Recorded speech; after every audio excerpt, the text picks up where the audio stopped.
joining us here at LBC. We're keeping a close eye on the events in Israel and Gaza, and any movement, particularly on that aid that's been committed at the south of Gaza, at the Rafah crossing with Egypt, at the border with Egypt. Rishi Sunak has been visiting Israel today, meeting Benjamin Netanyahu and others, survivors and families of survivors, of sadly families of people who've lost loved ones or have loved ones currently being held hostage in Gaza.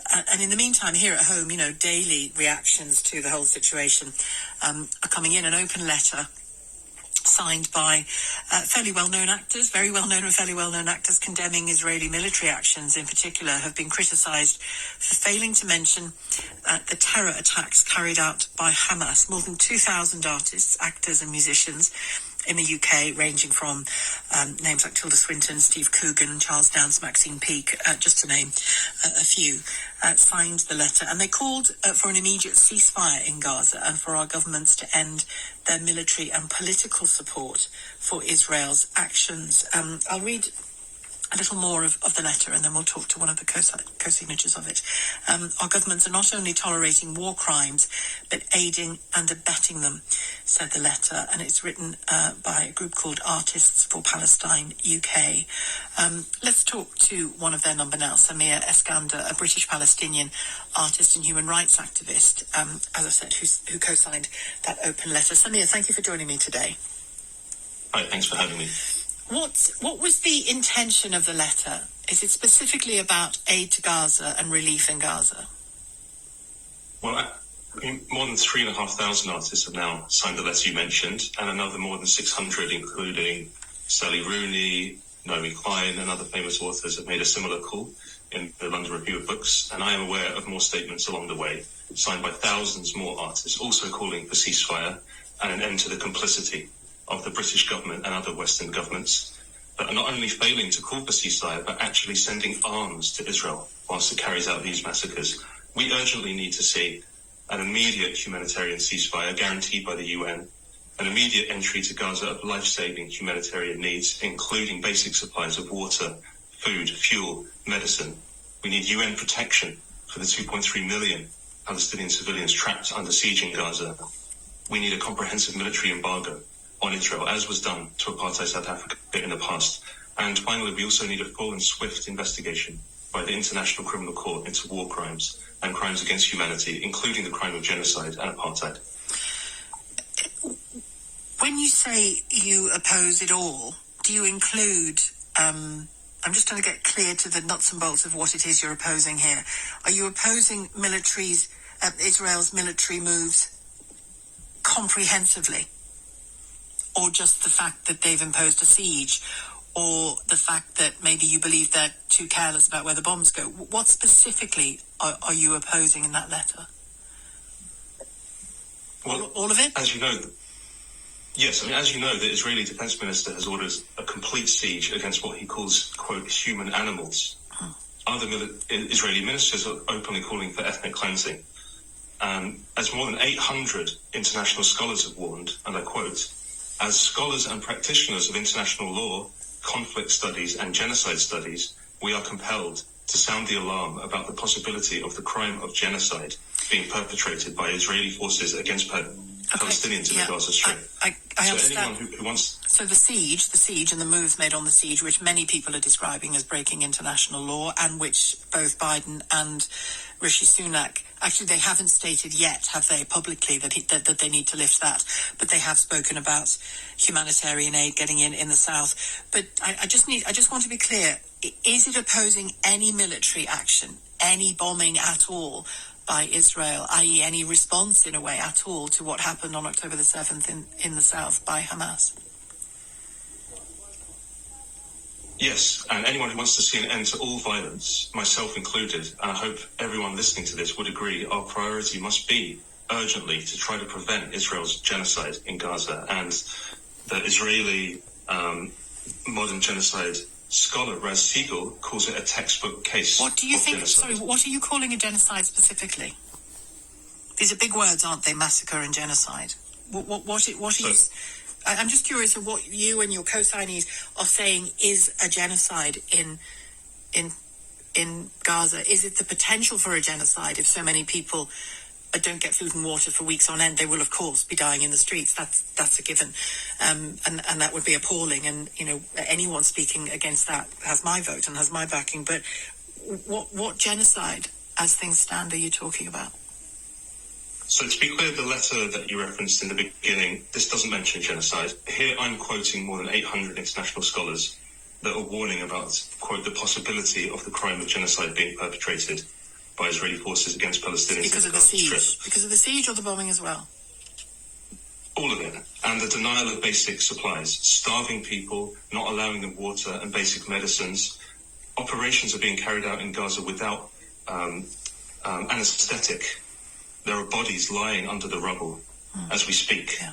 And the Convention on the Prevention and Punishment of the Crime of Genocide, which seeks to prevent and punish the crime of genocide, it highlights the need to prevent or stop an ongoing genocide, and it makes clear that inaction by states is criminal complicity in genocide itself. The British government, far from inaction, is still actively green-lighting Israel's crimes against humanity, with Prime Minister Sunak going to Israel as we speak and failing to even demand a ceasefire.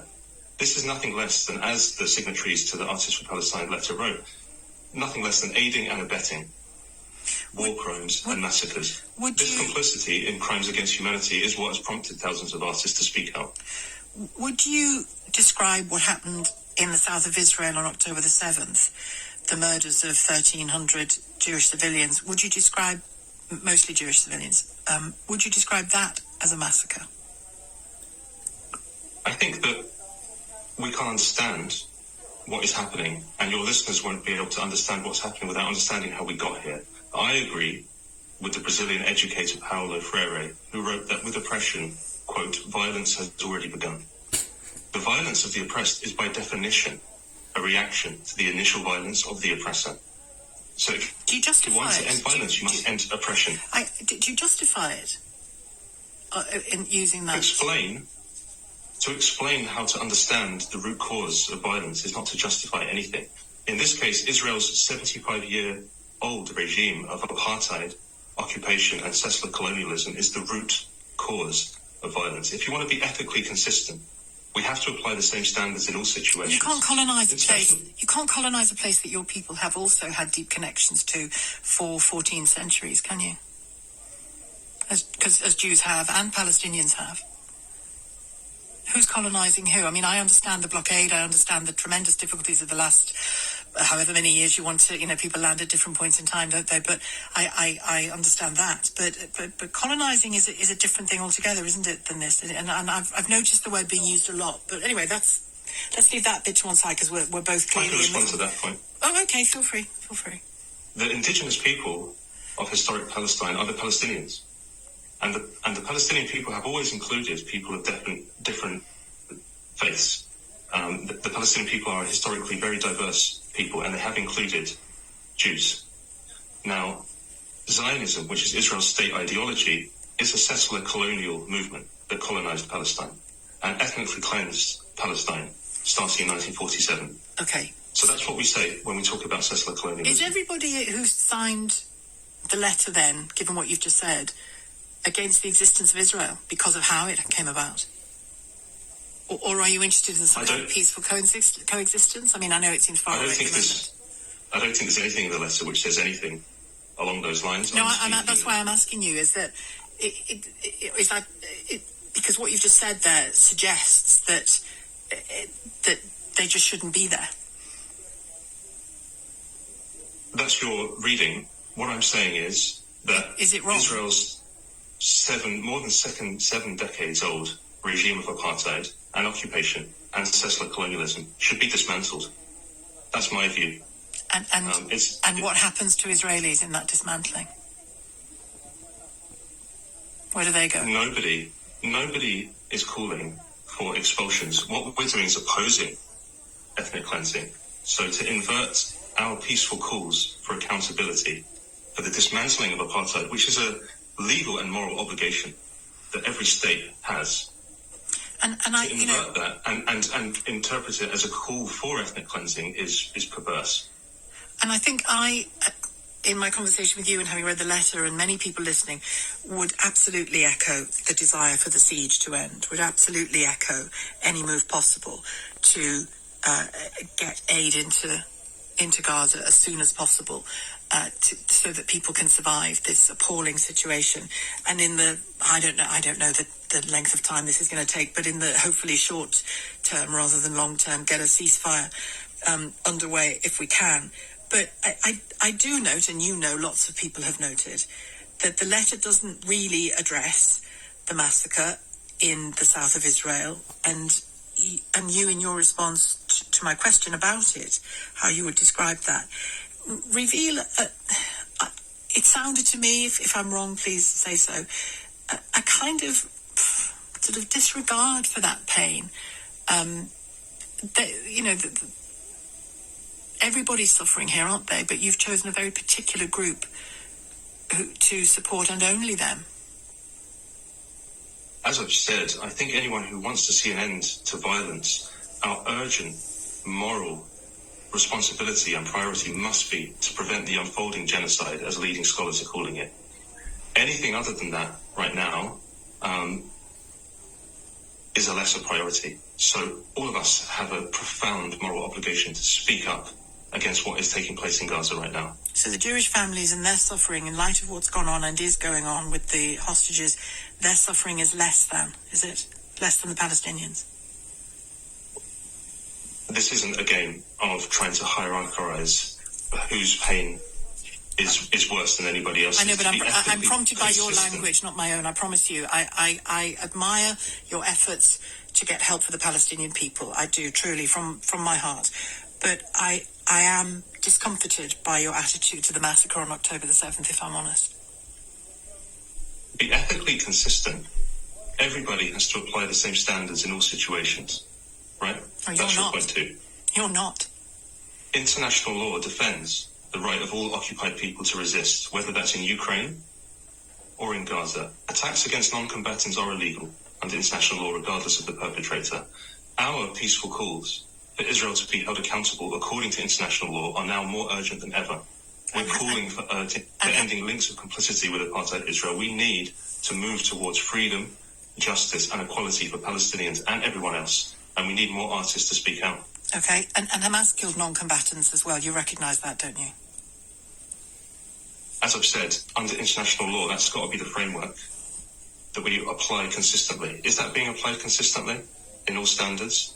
International law defends the right of all occupied people to resist, whether that's Ukraine but not to or kill Gaza non-combatants. or anybody else.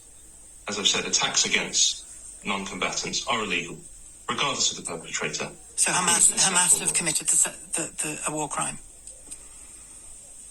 According to international law, the right of people to resist is enshrined. That's not in question here, I assume. No? Nor is the question of attacking or harming non-combatants, according to international law, regardless of the perpetrator. But people can hear how you will not go to that question and answer it about Hamas. I can hear you, and people can hear you. And I'm just curious as to why you can't. I have answered your question many, many times. I want to see an end to all violence. Do you? I very much do, but I don't think you have. So to end violence, we have to address the root cause of violence. Now, what's the root cause of violence in this situation? Well, you believe it's Israel.